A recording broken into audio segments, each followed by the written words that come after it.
अस्सलाम वालेकुम। अर्रज़ाक ट्रैवल्स के साथ मैं हूँ हुदा असलम। आज मैं आपके लिए एक ऐसे टॉपिक के ऊपर वीडियो लेकर आई हूँ जो कि हमारे कस्टमर्स का एक कॉमन सा सवाल होता है कि हमें कोई ऐसी कंट्री बता दें जिसकी एम्बेसी फ़ीस नहीं होती, ताकि हमारा अगर वीज़ा रिजेक्ट होता तो हमारे जो एम्बेसी के चार्जेस हैं वो हमारे वेस्ट ना हो, ताकि हम उसी कंट्री में अप्लाई करें जिसकी एम्बेसी फ़ीस नहीं है। कुछ कस्टमर्स को डाउट होता है इस चीज़ के ऊपर। तो पहले मैं आपको ये चीज़ क्लियर कर दूं कि अगर तो आपकी बैंक स्टेटमेंट अच्छी है, आपका केस स्ट्रॉन्ग है, आपकी प्रोफाइल स्ट्रॉन्ग है, तो आपका वीज़ा रिजेक्ट नहीं होता, पहली बात।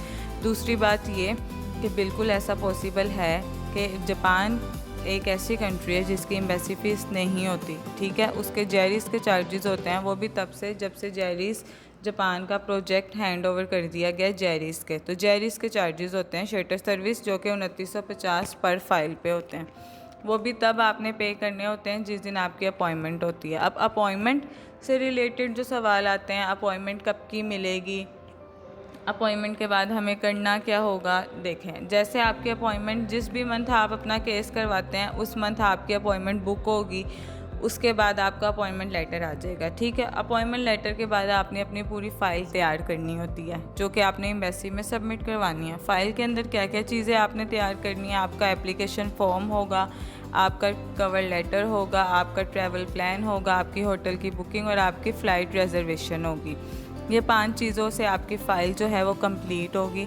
इसके साथ जो एडिशनल डॉक्यूमेंट्स लगते हैं वो आपका पासपोर्ट होता है, आपका आईडी कार्ड होता है, आपकी एफआरसी होती है, फ्रेश एफआरसी। जापान के लिए आपने ये चीज़ का बहुत ध्यान रखना है कि जापान सिर्फ 2 दिन पुरानी एफआरसी एक्सेप्ट करता है। 2 दिन से ज़्यादा पुरानी एफआरसी, जैसे 3-4 दिन पुरानी हो या 1 वीक पुरानी हो, वो एक्सेप्ट नहीं करता। आपने जब भी अपना जापान का केस अप्लाई करना है, अपॉइंटमेंट से 1 दिन पहले आपने नादरा से अपनी एफआरसी निकलवा के फ्रेश उसके साथ अटैच करनी है।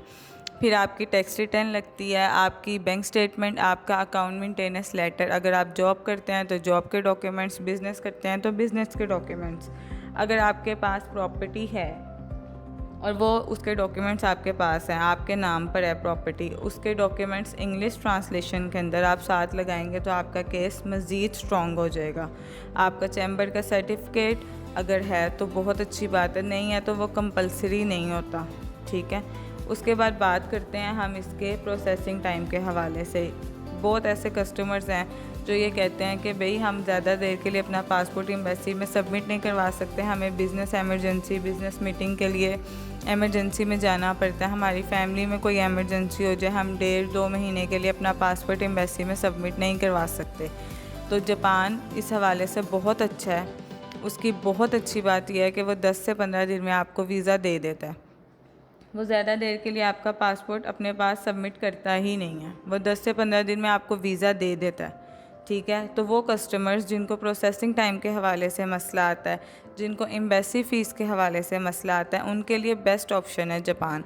और जापान फ्रेश पासपोर्ट के ऊपर भी वीज़ा दे देता है। तो जो लोग जापान के लिए अप्लाई करना चाहते हैं या इंटरेस्टेड हैं तो वो हमारे दिए गए नंबर पर रब्ता करके मज़ीद इन्फॉर्मेशन भी ले लें, ठीक है। और अगर हमारे ऑफ़िस विज़िट करना है तो हमारे ऑफ़िस भी विज़िट कर लें।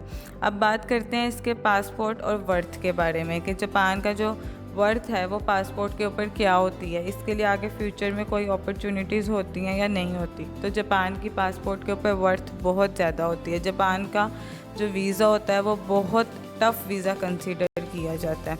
अगर जापान आपको वीज़ा दे देता है ना तो आपको UK, USA, Canada easily visa grant कर देते हैं अगर आप जापान में जाके ट्रैवल कर रहे हैं। इतना वो वीज़ा वर्थ रखता है। और फ्यूचर की अपॉर्चुनिटीज़, अगर आपने जापान में ट्रैवल कर लिया और जापान के अलावा आपकी कोई और ट्रैवल हिस्ट्री नहीं है तो आपको यूके, यूएसए, कनाडा वीज़ा आसानी से दे देते हैं।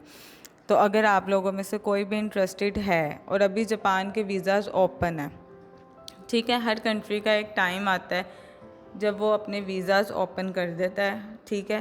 तो अभी जापान के वीज़ाज़ ओपन है, तो वो लोग जो कि इंटरेस्टेड हैं जापान में ट्रैवल करने के लिए, अपने पासपोर्ट की वर्थ बनाने के लिए, वो हमारे दिए गए नंबर पर रब्ता करें। आपको अर्ली अपॉइंटमेंट भी मिल जाएगी और आपको बेस्ट फाइल सर्विसेज हम लोग देंगे।